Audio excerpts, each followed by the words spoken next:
Out of northern Idaho now, an intense case of animal hoarding led to the involvement of local authorities and a rescue group from right here in the Treasure State. Renoir tells us more about this tragic case and how you can still help. Of Bonner County, Idaho, a house call from a local teen quickly turned into a scary situation. The teen was asked to help remove dogs that had died in the home, but once inside, the young justice had to share there were dozens more in disarray. I don't think in all the years Justice helped her, she had ever been in that house. And Katrina asked her to go in. Sorry.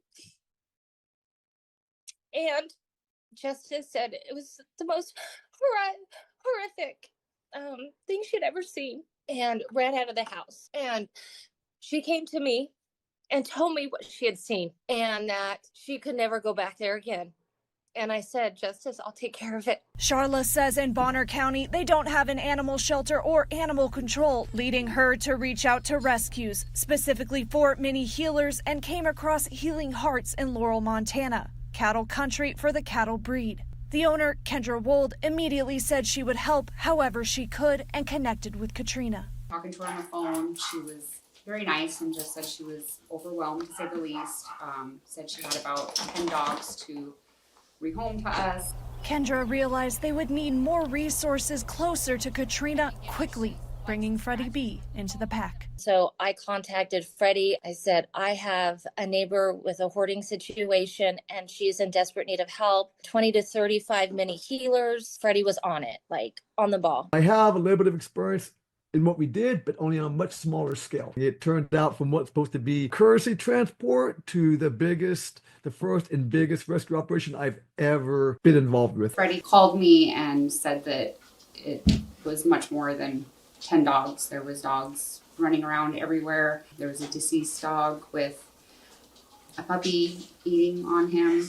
It was just awful. He had talked to the woman and she agreed to let him take all the dogs that were outside. We pulled out another 26 dogs. They're all in good health. Now, mind you, she loved these dogs and they were all very healthy. She just got to the point where she just couldn't take care of them and they were breeding each other. The group planned to meet again a week later to locate and remove the remaining dogs from the property with Kendra and her team from Montana. But the rescue took a tragic turn once they arrived. We just started scooping up puppies and putting them in crates and putting them in our trailer. And when we rounded the corner, we found her deceased in her vehicle.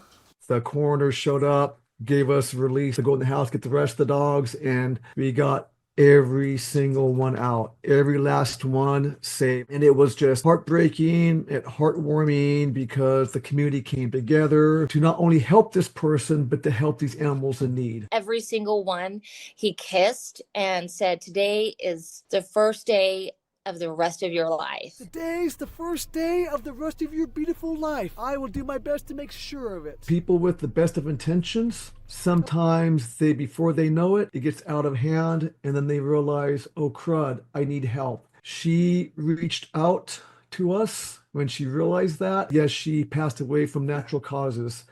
But I honestly believe that she passed away on the day that she knew the rest of her dogs would be going into safety. A part of me believes that maybe some part of her knew that, okay, my dogs are going to be safe. I can let myself go. Ultimately, 10 dogs were found deceased and roughly 73 were rescued, with several of them being pregnant and expecting puppies. Hi, Mama. Heeling Hearts is currently fostering some of these mini healers and are working hard to find their forever homes. Ren Wadsworth, Nonstop Local. Well, Ren, thank you very much. On your screen now, you can see that many of these good boys and girls have found their forever home, but there are still others, especially the adult and mother pups, still looking for their people. If you feel that you could be a good match, you can find out more information about how to adopt or foster these dogs on our website, nonstoplocal.com.